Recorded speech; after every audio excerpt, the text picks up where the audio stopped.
In the lush, steaming heart of the primeval valley lived Starla, a young unicorn whose coat was the color of fresh snowfall and whose horn was spun from pure moonlight. She was, by all accounts, a creature of exquisite, simple beauty, perfectly suited to the ancient magic of her kind. The Valley of Petrified Blooms, where her herd grazed, was a place untouched by the harsh ice age, bordered by towering ferns and the misty, unpredictable shadows of the smoking peaks. Every morning, Starla would watch the elders gather at the crystal pool. These were not just any unicorns. They were the Rainbow Mand, the most revered in the herd. Their bodies weren't plain white like hers. Their manes and tails blazed with the shifting, vibrant colors of a full spectrum. From their shoulders trailed stripes, fuchsia, emerald, sapphire, like painted ribbons fluttering in the prehistoric breeze. The most magnificent of them all was Elder Aura, whose coat shimmered with 7 distinct, pulsating arcs of color, a living tapestry of light. Starla would sigh deeply, watching her own reflection in the tranquil pool. Her silvery white coat looked dull next to the Elder's brilliant display. "If only I had the rainbow stripes," she often whispered to herself, touching her plain, pure white flank. "Then I would truly be spectacular. Then I would truly be a powerful unicorn."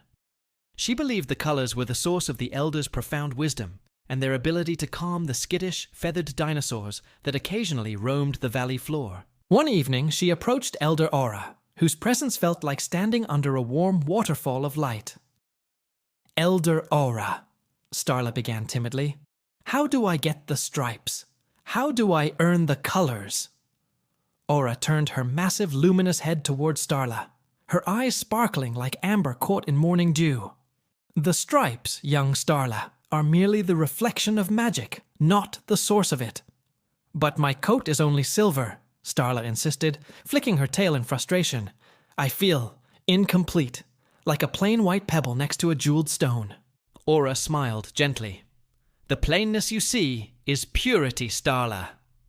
But if your heart truly yearns for external color, there is one legend whispered among the herd." Aura spoke of the Prism Gem, a relic hidden high atop the treacherous smoking peaks, said to have fractured the first rainbow into existence.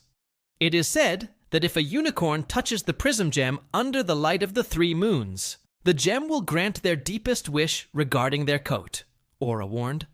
But the journey is long, dangerous, and often guarded by shadows. The warning meant little to Starla. All she heard was, "Grant their deepest wish." She imagined herself returning to the valley, not as Starla the Silver, but as Starla the Spectacular, blazing with pride. The next morning, before the mist had fully lifted, Starla made her decision. She packed a few bundles of sweet moss and set off towards the jagged, smoking silhouettes of the distant peaks. She walked quickly, driven by the vision of herself in vibrant hues. The first part of the journey led her through the lowlands, where the ground was swampy and slick from constant volcanic steam. She had only been walking for a few hours when she encountered Kodo. Kodo was a Compsognathus, a dinosaur no bigger than a large parrot, covered in bright turquoise and yellow feathers. He was currently stuck, half submerged in a particularly thick patch of mud. He chirped frantically, his tiny legs paddling uselessly in the ancient, sticky sludge. Starla stopped. She knew the herd's rules. Avoid unnecessary interaction with the prehistoric wildlife. They were often clumsy and sometimes dangerous, but Kodo's panic-stricken eyes mirrored her own fear of being stuck and alone. She extended her horn and focused her energy. A faint, gentle light radiated from the tip, warming the thick mud around Kodo's struggling feet. Unicorn magic was often subtle. The warmth didn't melt the mud, but it softened the earth just enough that Kodo could pull his feet free with a final desperate jerk. He scrambled onto dry ground and shook the mud from his bright feathers, looking up at the towering unicorn with profound gratitude. "Thank you, great light bringer," Kodo squeaked, his voice a series of high-pitched whistles. "You saved Kodo from the sludge pit of no return." "It was nothing," Starla replied, feeling a faint warmth bloom in her chest that had nothing to do with her silver magic. "I am Starla, and I am heading to the Smoking Peaks. Kodo's eyes widened to the size of mossberries. The Smoking Peaks! That is where the fire lizards hiss and the wind steals your breath. I must go, Starla stated firmly, adjusting her pace. Kodo, however, didn't leave.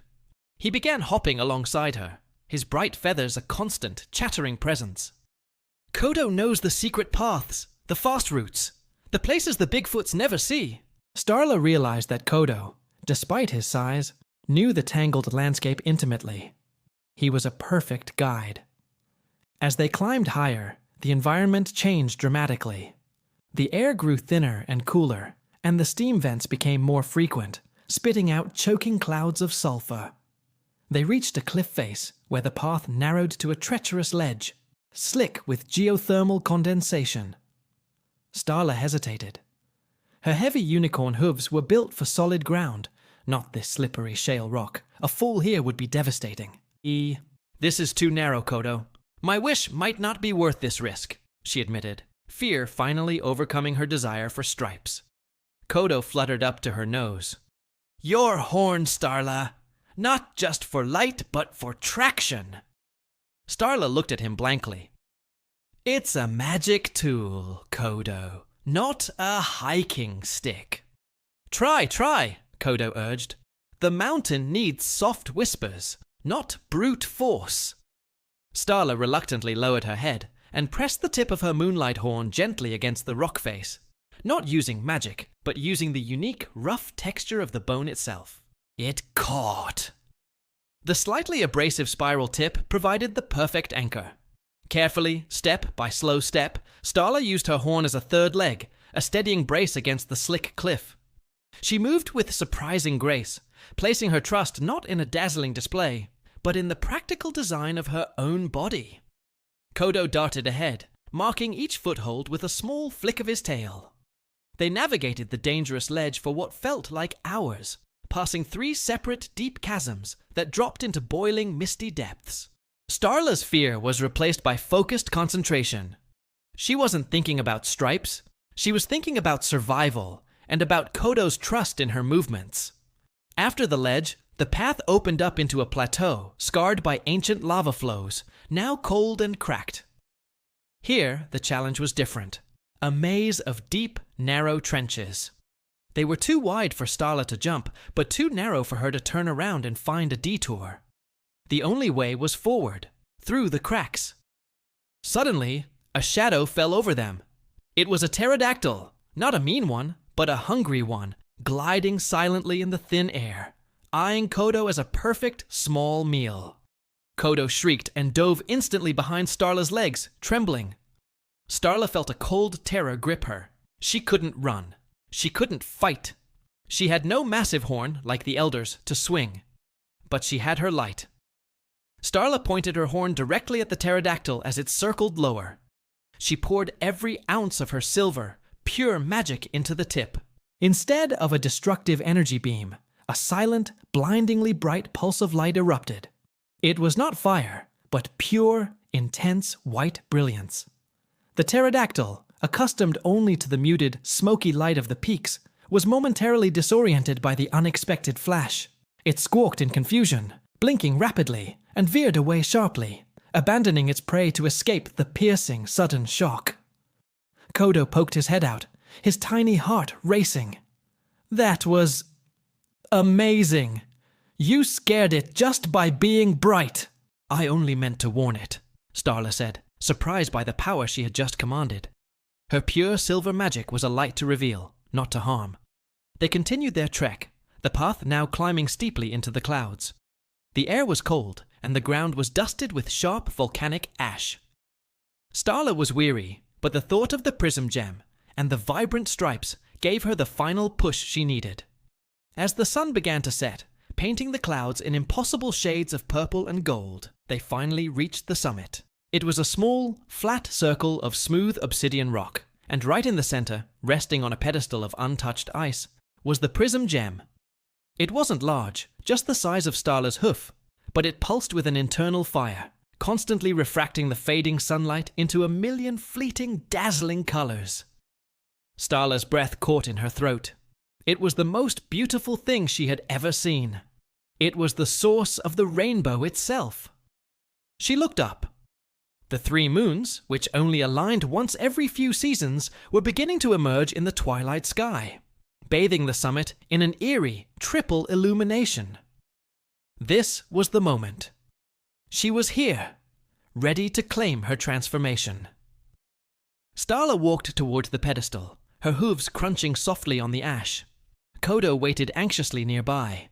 She lowered her head and slowly reached out her horn, preparing to touch the gem and whisper her wish for the magnificent, powerful rainbow stripes. Just as the tip of her moonlight horn was about to make contact, Kodo suddenly cried out, pointing his feathered wing at the gem. "Look, Starla! Look at the gem!" Starla hesitated and glanced down. In the triple moonlight, the prism gem was doing something extraordinary. It wasn't just shining, it was reflecting. Instead of casting colors outward, it absorbed the light from the 3 moons and projected the image of the creature standing before it. The reflection showed Starla, not with rainbow stripes, but with a coat that glowed with an incredible, powerful, blinding silver-white light. The image of her body, pure and simple, shone brighter than any color could. It was the color of her saving Kodo from the mud, the color of her bracing the cliff, the color of her blinding the pterodactyl. But the reflection showed something more. As she looked closer, she realized the light wasn't just on her coat. The gem was showing her inside herself. Within her reflection, she saw the faint, beautiful colors of the entire spectrum. Reds for courage, blues for calm, greens for growth. But they were all focused and concentrated, channeled directly into her horn, making it shine with unique, silver pure intensity. Her magic wasn't fractured into stripes. It was unified into a single, brilliant focus. The realization hit her like the crisp, cold wind of the peaks. The rainbow-manned unicorns had stripes because their power was diverse and spread out. Her power was a single, piercing, pure beam of moonlight. She didn't need the stripes. She was the light. Starla lowered her head, not to touch the gem, but in reverence to the power she already possessed. "Thank you, little Kodo," she whispered. "You showed me to look closely at myself." She gently nudged the prism gem with her nose, turning it slightly, and began the long journey home without making a wish. She descended the peak feeling lighter than when she started, not because she was empty-handed, but because her mind was clear of envy. As they returned to the valley the next day, Elder Aura was waiting near the edge of the petrified blooms, looking wise and expectant. "You made it back safely, Starla, and you are still silver," Aura observed, her voice calm and knowing. "I saw the gem, Elder," Starla replied, standing tall. "And I saw my true reflection. The gem didn't have the stripes to give me. I realized my magic is meant to be pure and focused, like moonlight on snow." "And did you use that pure light on your journey?" Aura asked. "I did," Starla confirmed, looking at Kodo, who chirped proudly. "I used my focus to save Kodo from the mud, and my brilliance to scare off a pterodactyl." Aura chuckled, a soft sound like wind chimes. "The colors we wear on the outside fade, Starla. They are beautiful, but they are fleeting." She nudged Starla's shoulder. "The pure, strong light you found on the peaks is the inner core of your being. It's the constant magic that truly saves lives." From that day on, Starla still admired the rainbow-manned elders, but she no longer wished to be like them. She understood that every unicorn, every creature, even the smallest feathered dinosaur, was beautiful because of their unique way of shining. She spent her days exploring the valley with Kodo, her pure silver coat now gleaming with confidence, not with envy. She used her pinpoint, focused magic to help the smaller, clumsier dinosaurs navigate the terrain, and always stood as a beacon of purity and courage. Her light never fractured into 7 colors. It remained one strong, clear, protective silver. Starla realized that true power wasn't about having the most colors, but about knowing how to use the light you were already born with. And in the entire primeval valley, there was no light more reliable or more beautiful than the pure, bright silver of Starla, the young unicorn who stopped wishing and started shining.